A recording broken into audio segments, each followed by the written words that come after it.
submitted online. And next one is there is a fillable Word document window only, in which you could complete it online, print it and complete it online and email it to our department.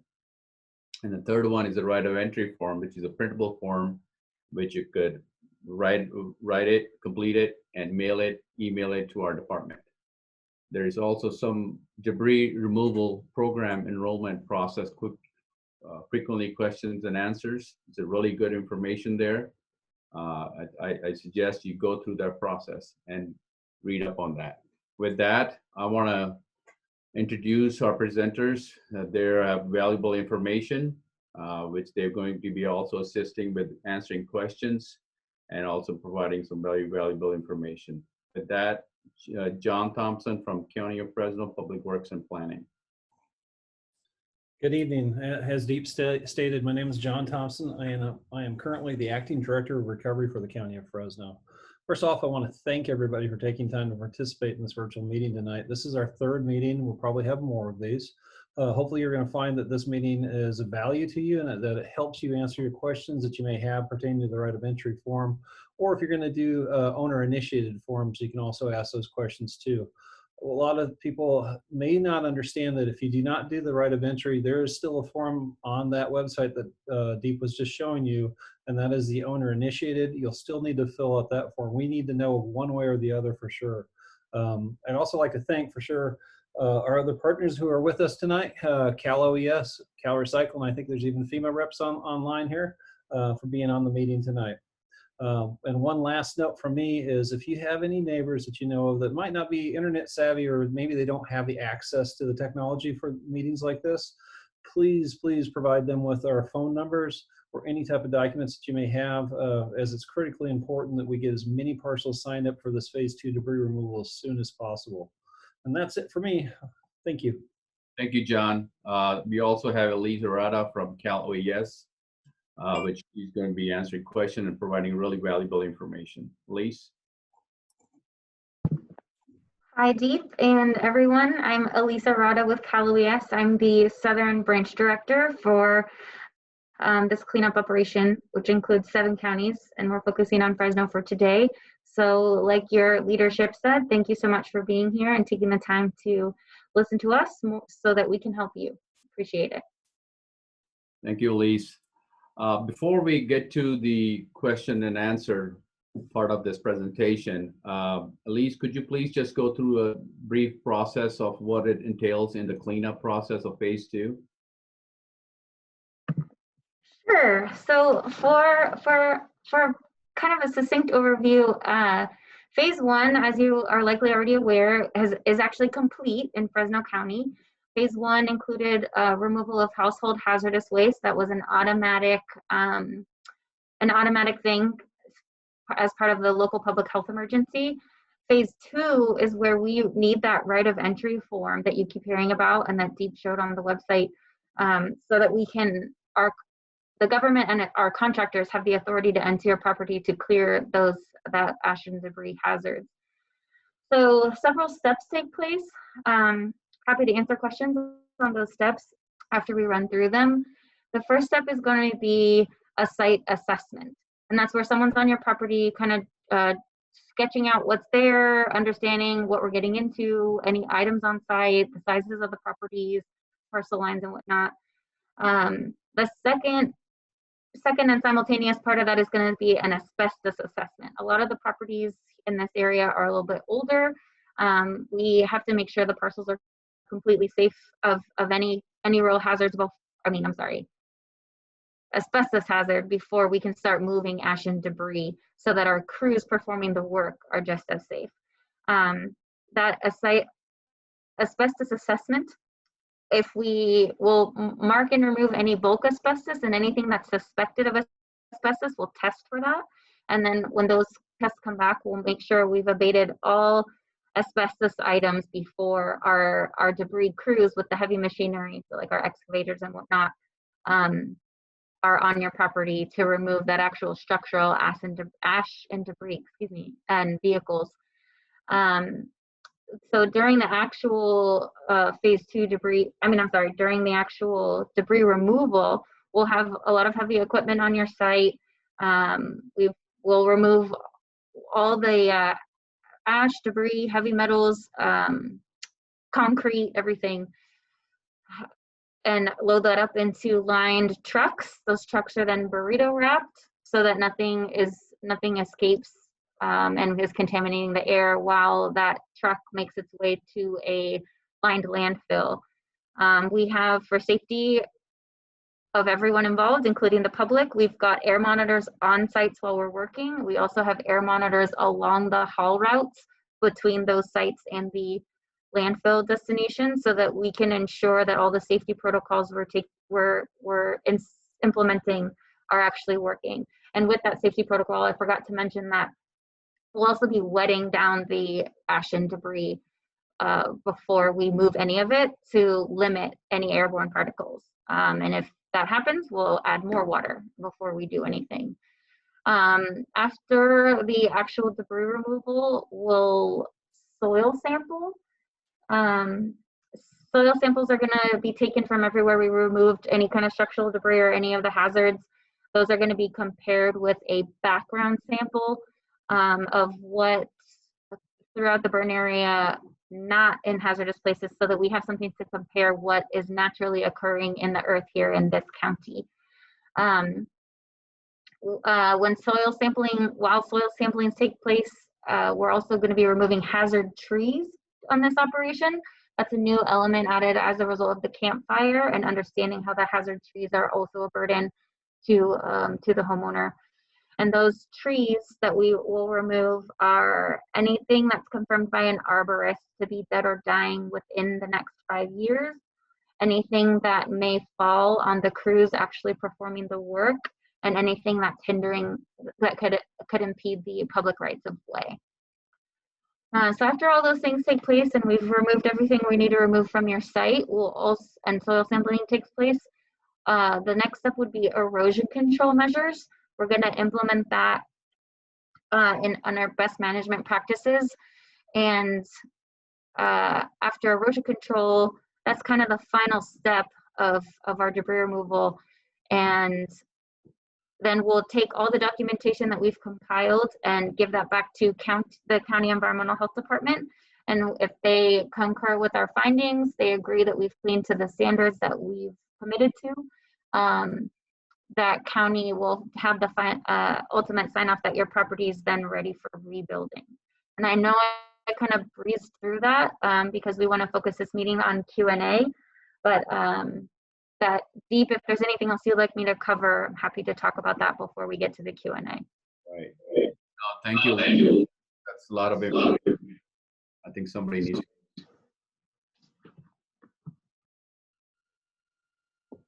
Thank you, Elise. That's really good information. I think our main focus of today's presentation is to speak with the community and answer their questions. We have really had a lot of good questions the last time we had this presentation, and we're looking forward to answer a lot more of those questions. I think that's what our main focus of this presentation is. With that, I think we should start with the Q&As. Okay. And Deep, there's Michelle Misk had actually entered one into the chat already. Yes, I'm reading that right now. Did I hear that all hazmat cleanup is complete by phase 1?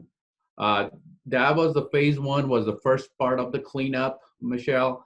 That particular, you did not need to sign the right of entry form because the county had declared an emergency. So that gave access to that property. The right of entry form is for the phase 2 cleanup process. Yes. Do you have any essential amount of time? Yes, we still have plenty of time to submit the right of entry forms. We would like to get all the right of entry forms completed by December 15. Let's see here.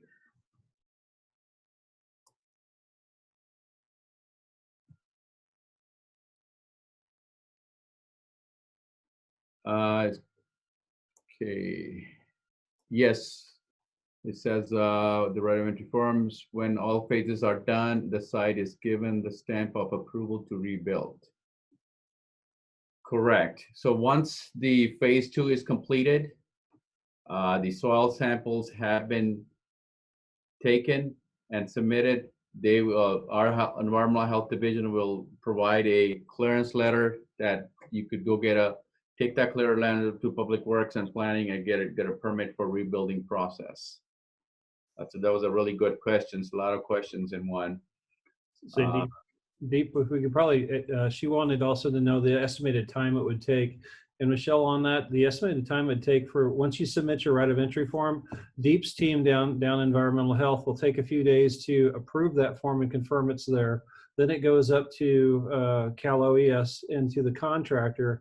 Then the contractor will take that, and they're looking at the whole burn area, and they're going to decide how they're going to clean up each of these properties. They need to do it in groups so they're not traveling from, Peterson Road up to Aubrey Road and then over to Big Creek and then back to Peterson and back to Big Creek. So they're doing it in big blocks. It's really tough to say that it's going to be 2 weeks once you submit your form and the construction start and the demolition starts. It wouldn't be easy to say that it's going to be 2 weeks when that's going to get done or anything like that. All we can say is they'll have a lot of crews on the site throughout the burn scar area working it. Yes, and it should not take too long. But when snow comes and Mother Nature stops everything, you're absolutely correct. I think Cal Recycle's contract, they're estimating everything to be completed by the end of April. And Elise, you want to add to that? Actually, you covered everything. I was gonna make sure that we covered the timeline as part of her question. So thank you. You nailed it. Okay. I think she wrote some other for non-hazardous material left on the property. We are able to clean up and so. Okay, thanks, guys. John, what you're saying makes sense. So for non-hazardous materials, are we able to clean that up? So for the non-hazardous materials, I think you're kind of encouraged not to discouraged. Yeah, you are really truly discouraged not to touch those and clean those up unless it's stuff that you are very comfortable that it's not a hazard and you properly dispose of it. Out at American Avenue, we do have a regional household hazardous waste facility at American Avenue. And I want to say it's still every Saturday afternoon or Saturday, you can go out there and dispose of your stuff for free. We also have remote events that we hold for household hazardous waste, but I don't know that there's a current schedule. When we're going in the wintertime, we don't generally have those. But if you are going to sign up for phase 2 and you do your right of entry, I wouldn't worry too much about those non-hazardous materials left on your site because the contractor will come in if it's within the burn scar, I believe, and they'll clean that up for you. And I'm sorry, I read that wrong too, because you're talking about non-hazardous materials. Yes. Yeah, thank you, John. That was really good. We have a next question. Will partially or completely fire destroyed C-trim metal shipping containers be removed? That's a really good question. The answer to that is yes. The contractor will remove and recycle metal shipping containers. Next question. Will retaining walls be removed? That's a case-by-case situation. If your current wall is less than 4 feet tall and it's not going to be causing any hazard, one is removed. For example, if it's holding up soil or any kind of a dirt, that if they remove that wall, that will cause more hazards. They will not. Otherwise, if the wall is less than 4 feet tall, they will remove that wall as well. Next question. The pump house or a water holding tank was on a concrete slab less than 120 square feet. Will the concrete slab be removed? Generally, no. Unless it is attached to a larger foundation, such as your house. If it was attached to a house, then there's a good chance that that concrete slab will be removed. This is a really good question. My property has a stairs, handrails on the property, not connected to the house. will that be removed? Like we mentioned on the last presentation, anything you want to know, let the contractors know, you should be writing that in the right of entry form. That each right of entry form has a lot of information, that specific information that all the contractors will be reading and going through the process. In this case, if there is no evidence of damage to the rails and the steps, it most likely will not be removed. And like we said before, it's case by case, and they're going to be inspecting and checking and making determination whether it should be removed or not. This is a really interesting question regarding a historical house. My house was a historical building. Will the fireplace will be removed?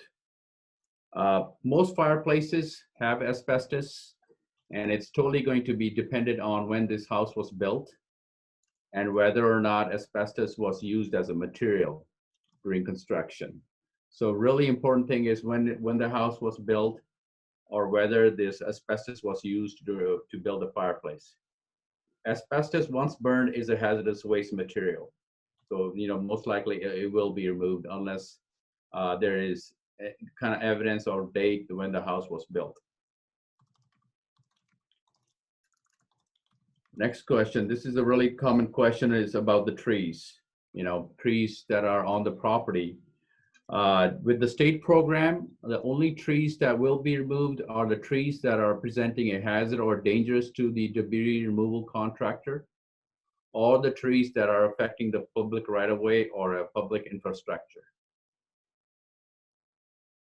Please, John or Elise, if you guys feel that these questions need further clarification, please jump in. Next question. There was Michelle had asked one other question on that on her chat, and she was asking about the cabin owners that are on USDA Forest Service land, whether or not phase 2 was applicable to them, or if they could benefit from phase 2. And I sent her just a private message back that I wanted to go to this group, that unfortunately the cabin owners that have hold permits and they have their cabins built on Forest Service land, phase 2 does not benefit them right now. They're not applicable because we cannot use the federal or state funds for U.S. Forest Service land cleanup. And that was it. Sorry. Thank you, John. That's a really good information. The next question we have is, when will the property owner be notified of the phase 2 cleanup? When that phase 2 cleanup will start on their property? The state, Cal Recycle, Cal OES will be notifying property owners a week prior to when they're going to be starting the cleanup process in that particular area, and 48 hours prior to starting the work on their property. So they will make contact, and they will be going through the process and reading your ROE and see if you have any special needs that you would like to, for example, looking for something, or any particular thing you might want to look in your debris. So all these things are really important to note them on your ROEs. This is a really good question that we get, very common question, and that's a really important question. It's regarding, if my property has multiple names on the deed, do I need everyone to sign the ROEs? This is something we are seeing quite a few ROEs come in with multiple owners, and it's a really good question. So generally, yes, if we will need all parties to sign the property if they are all on the ROEs, particularly if they're in a trust and there is one designated signatory, then one person could sign. Next question. How do I get a copy of a ROE if I filled it online and when I submitted it, it disappeared? You call me, Deep Sidhu, at Environmental Health Division, 559-600-3271. Or you could email our DPH email box, and I'll get you a copy of that. We have, okay.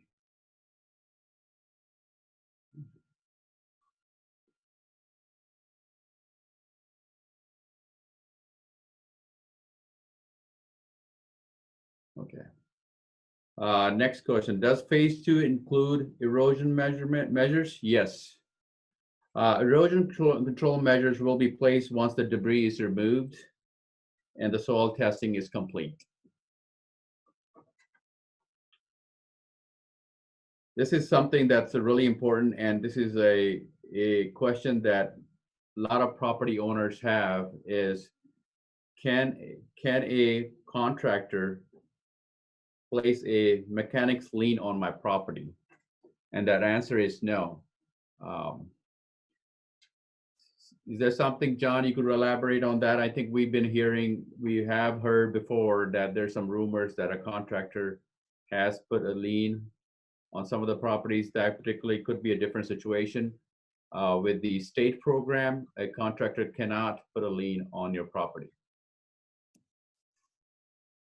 Yeah, any lien that the contractor would place on it would be placed on the prime contractor, and then it would go back to the state, be in the state. It could not go to the personal property.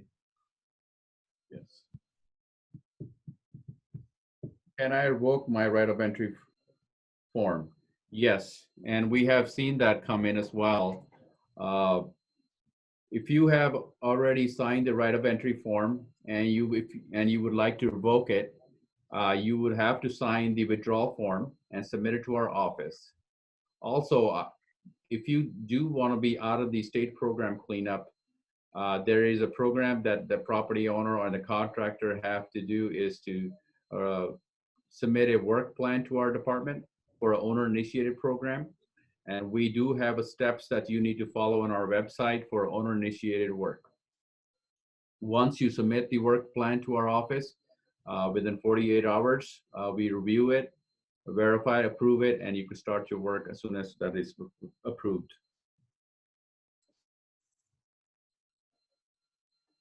And say deep, Michelle had one other question on there. Actually, I just heard this question. I heard some about this earlier today in another meeting. She's with Rebuild Our Sierra in Southern California. SCE has donated some logs that have fallen to the Rebuild Our Sierra nonprofit, and they like to keep those assets local and donate them back to the community. And she's asking, who should she talk to about maybe doing something like this for logs that have fallen through phase 2? Is it Cal OES? Is it even possible? I don't know that if it's possible through the contract. It might, most of the logs, if they're hazardous, I know the Cal Recycle contractor, when he goes on phase 2, that contractor will knock those hazard logs or hazard trees over if they are a safety hazard to the crew working there. But the logs that are on the ground, or the trees that have already fallen on the ground on private property, it's really the private property owner to address those. So that may be something you might want to just throw out to the community. If you have logs that you'd like to donate, or fallen trees on your property, and Rebuild Our Sierra would like to come in and take those, that might be the best way. At least, am I right there that through the contract, I think it'd be kind of tough to pull anything. That's actually the first time I've ever heard the question on whether we can do something with the trees and work with the community on what to do with those. I'm not sure if my Cal Recycle counterpart is able to unmute if they have an answer for this particular question, but if we don't get it answered right now, we'll maybe be able to chime in before the meeting ends. Okay, looks like Anthony's going to be able to unmute. Perfect. Okay, so that's a great question. What's in the contract right now, and Emily might correct me if I'm wrong. So again, we have to, verify that what's in the contract. This is changing, and I know there's some changes going on as I speak. Our marching orders are semper gumby, got to be flexible. But as it stands now, we're looking at sending trees to an end-use facility. We're paying per tree. So if the contractor believes that an end-use facility would be best used at the agency that wants to take them for additional use, if it's a recognized end use, we could work within those parameters. I know that Sierra RCD is taking logs down to the San Joaquin River Parkway Trust, and they're using them there for best management practices along the river. It's an innovative project. I would support something to using logs for beneficial use, in addition to using them at an end-use facility where you're processing them into either wood chips or lumber or whatever. We have a lot of forest materials in the forest. During the drought mortality, there's 120 million trees that are dead, and we're looking for innovative ways to use that wood. Cal Recycle is all about recycling, reusing, and that's our mandate. So if we can come to a better use, I would strongly encourage it, and I would bring that back to my management to encourage that for our contractors to evaluate. So Great question, thank you. Anthony, would you like them to go through deep and then go through deep to you, or Yeah, Deep could pass along the information, and I'd be happy to forward it up the chain. Perfect. Good. That's very good information, Anthony. You know, in terms of tree, some of the trees that were cut by PG&E and rightful so left it on the property because it's considered a commodity. But if there is a property owner that have trees that are less than 4-inch diameter, PG&E will be more than willing to come and shred that for you. You know, that's just some of the information if you need. And there's a general service hotline. It's 1-800-743-500 for PG&E. If you have a tree that's less than 4-inch in diameter, they will come to your property and shred that for you if you like. With that, we'll just wait and see if we're getting more questions. But I would like to talk about some of the challenges that we're looking at when we are receiving some of these right of entry forms. Is that please submit all the pages when you're submitting a right of entry form. Please verify and check if all the pages are included in there, whether you're mailing or emailing. That's really helpful. That really gets the process rolling, and it's otherwise we have to email back and forth to get all the right documents in that right of entry form, particularly this page that requires your signature. Also, please sign your right of entry forms. We're seeing few come in where there is no signatures on the right of entry forms. That signature is very critical to participate in this program. And also some of the documents, the property owners are not submitting their insurance declaration page. That's also really important that you submit the insurance declaration page with your right of entry form. And we are always available to answer questions. Anybody who wants to submit the right of entry form could contact our office at 559-600-3271. We have our staff who is more than willing to answer questions. If anybody wants the right of entry form mailed to that particular address, please call or email our DPH email box with your address and name and phone number. We'll be more than happy to mail that to you as well.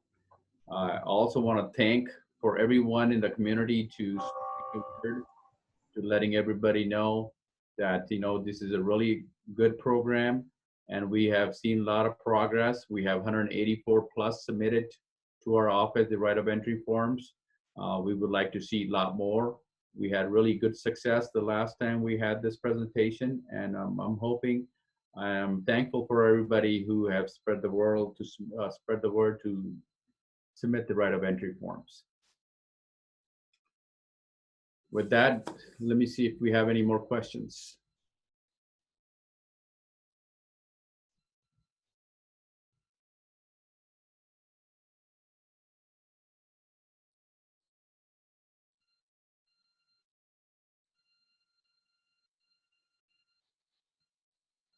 Okay.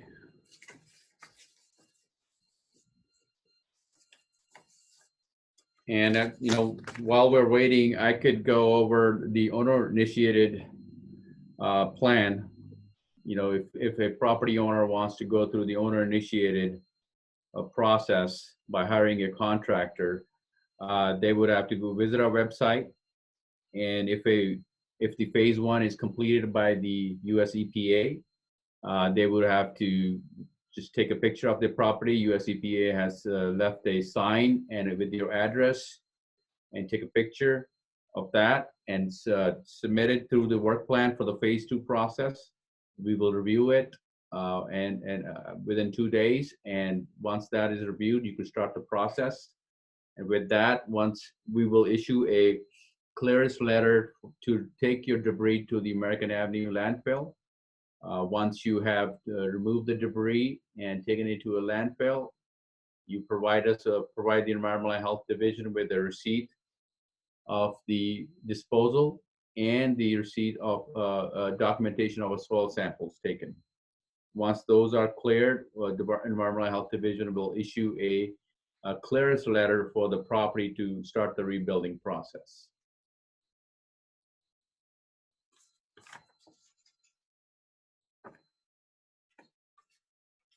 I think those are some of the we had really good questions today, and and we're willing to, like I said before, we're willing to answer any question anytime. You could email. You could also email the Creek Fire email box, creekfire@fresnocountyca.gov. If you have any questions, you could also visit our website. There's really good information on there for the right of entry form and the phase two part of the cleanup. And if I could also mention, Deep, for anybody attending this meeting tonight in the public, we struggle. This 2020 has been a struggle, let's face it, with COVID-19 and the social distancing and the remote working and such. We can't have large community meetings or large gatherings anymore. So local government really kind of struggles to get the word out. And if you have any great ideas as to what else we can do to reach out to the individual property owners up in the burn area to ensure that they know that they either have to fill out a right of entry form or owner initiated form, and they need to do it soon, we would really appreciate it. Throw it in the chat, email it to Deep, email it to any of us. We will focus on that. Deep's crew has been up to Shaver physically handing out flyers. There's a few local community groups up there that have helped us. But anything else that we can do to ensure that we get this word out to the public as soon as possible, we would really appreciate it. Yeah, thanks, John. Just today, we had 2 team members go up there today, and we were able to help 2 property owners with the right of entry forms. They contacted us. They had no means of getting the right of entry forms to us. Fortunately, it just worked out where we were going up there today. We were able to meet them and get the right of entry form and get it approved and submitted. So like John said, we really appreciate word of mouth is everything in the community. We appreciate any effort you could do to get the word out to submit the right of entry forms. Like John mentioned, with COVID, unfortunately we're not able to have these community meetings where we could provide all the applications needed and answer questions in person. And we're trying to do the best we can and reach out to everybody with every means we have to get this process rolling and get everybody qualified. It's a great program where there's no cost to the property owner, no out-of-pocket cost to the property owner. It's a really good program, and we will continue to have these presentations weekly or bi-weekly as needed. But we would like to have all the right of entry forms submitted by December 15th. It's really critical. We're really hoping the debris removal and the asbestos removal process will start end of this week sometime. And once that gets going, like we have mentioned before, they're going to be starting in a particular area and going through the area. It's really beneficial, efficient. If we start in one side of the area where really important, really critical areas that we need to focus on and work through that. So more right of entries we have, more areas we could focus and get this completed before the weather gets worse. Currently, we really have good weather, and the crew will be able to work and complete fast as they can. With that, do we have any other questions?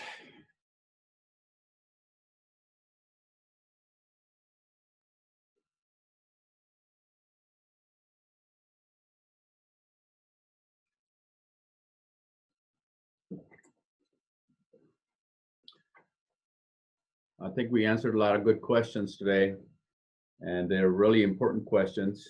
And we get those questions, very common questions. And if you have questions, please email us.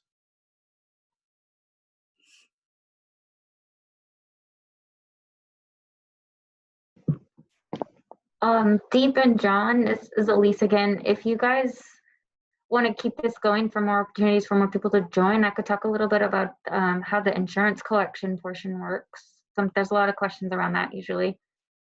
Yeah, that would be really good. Thank Okay. you. Okay, sure. So as you probably read in the right of entry form, this is a no cost program for the home, no out-of-pocket cost, I'm sorry, no out-of-pocket cost to the homeowner. If you didn't have any homeowner's insurance, there's nothing that we can collect.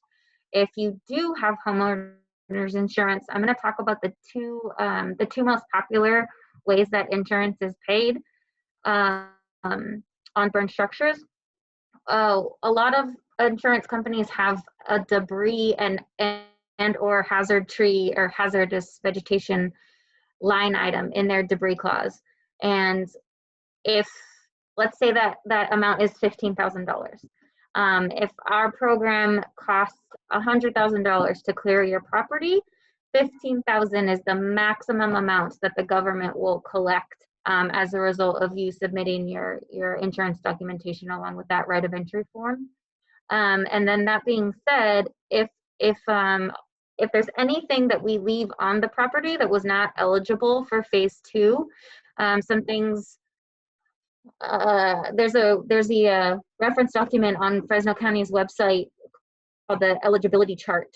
So if there's anything on that chart under the non-eligible items that are still left, that are maybe still left over after phase 2 is complete, and you use that debris clause to clean that whatever material, let's say your debris clause is $15,000 and it cost you $5,000 to remove what was remaining on the property, that non-hazardous material, then the government is only eligible to collect the remaining $10,000.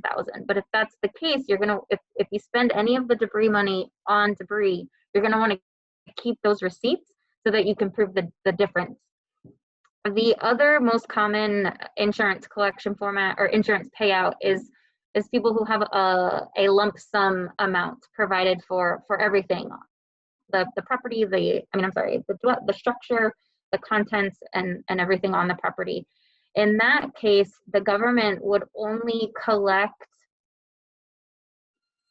a remaining difference after the homeowner either chooses to purchase a new home or rebuild the destroyed home.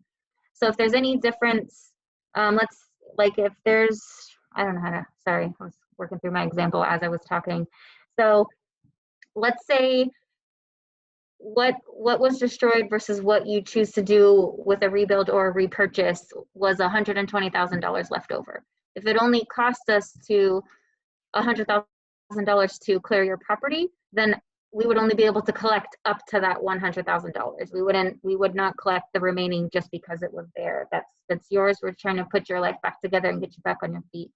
But I just wanted to cover like the two most common ways insurance is paid out, and see if anyone has any questions about insurance.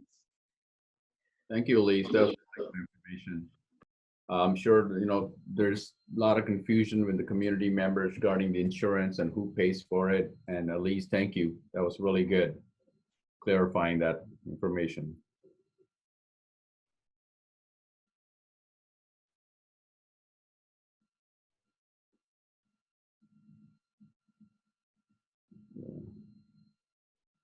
I think we're not getting any more questions, but is there anything else, John, you would like to talk about?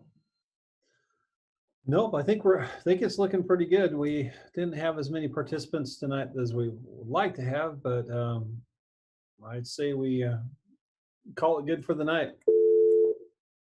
Okay. Well, I just want to thank everybody for joining us tonight, and then please give us a call, email us, our Environmental Health Division if you have any further questions. We'll really appreciate you spreading the word within your neighbors, your community members, anybody, any way you could help us to spread the word to sign the right of entry forms for the state program for the phase 2 cleanup process. And the process is starting to move really fast. Once the property owners have signed the right of entry forms, the state program can go on their property, assess the property, assess for asbestos, and start the cleanup process. With that, thank you, everybody. Thank you, County of Fresno. Thank you, the community.